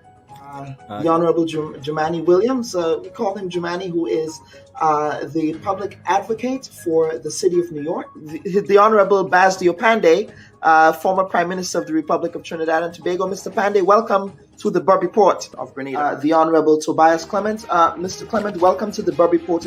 Is it Nicolai or Nikolai? I hope I pronounced it. Nikolai. It's Nikolai. Thank you. Yes. And welcome to the program, Her Excellency Ambassador Luan Gilchrist. Ms. Randall Robinson, you are here in your private capacity and in your personal capacity. Yesterday, we learned that you were detained by law enforcement in Grenada. So you come from a family of public servants. Yes, we are a family of public servants. You're saying that you have to do more, but my question is, what have you done as President of the Union to ensure that happens? To the cards that I have drawn that I am the minister at this point in time. And for members of the public... But you're also a servant of the people. Why would we have ambassadors representing the state that do not understand clearly what their terms of reference are?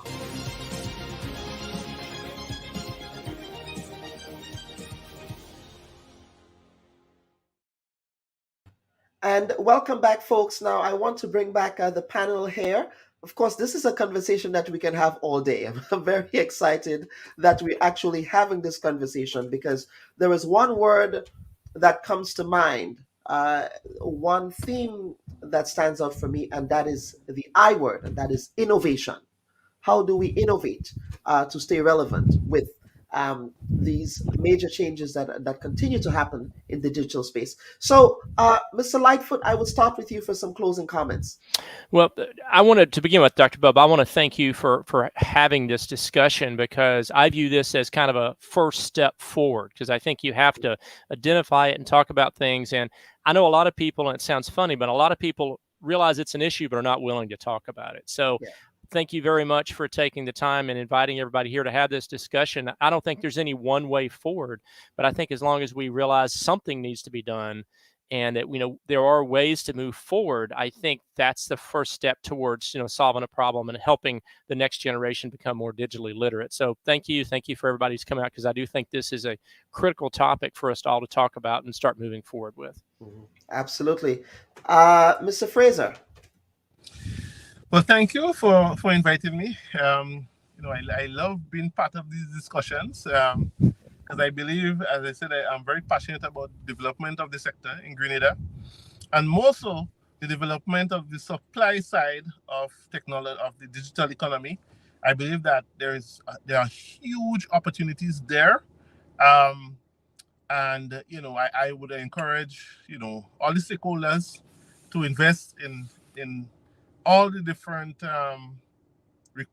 stages, all the different stages, the education stage where we train people to code and so forth. Also, in providing some of the infrastructure, some of the financing, incubators, accelerators, and so forth that are needed when they move beyond when they learn to code now, they're building solutions, moving them along this step up to the point where they get financing to really build and scale the solution. So I think there is a significant opportunity here. But I would like us to take a broad, a more global look at it and make sure that we put in all the pieces in place. Absolutely. Mr. Fraser, on a side note, are you, your last name Fraser, that's a common St. David's last name. Are you from St. David's? Yes, I am. You are from St. David's. I suspected you were. That is a latent St. David's last name. So I just thought I'm a pro St. David's guy. For those who watch the program, I'm from St. David's as well. Proud son of St. David. But Mr. Dabrio, let's get you in here for some closing comments. Yes, so Dr. Bubb, thank you so very much.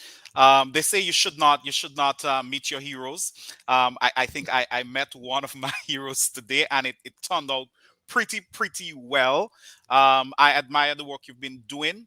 I believe there are very few that still see the importance of the fourth estate, and I believe you understand that. So thank you for having me on.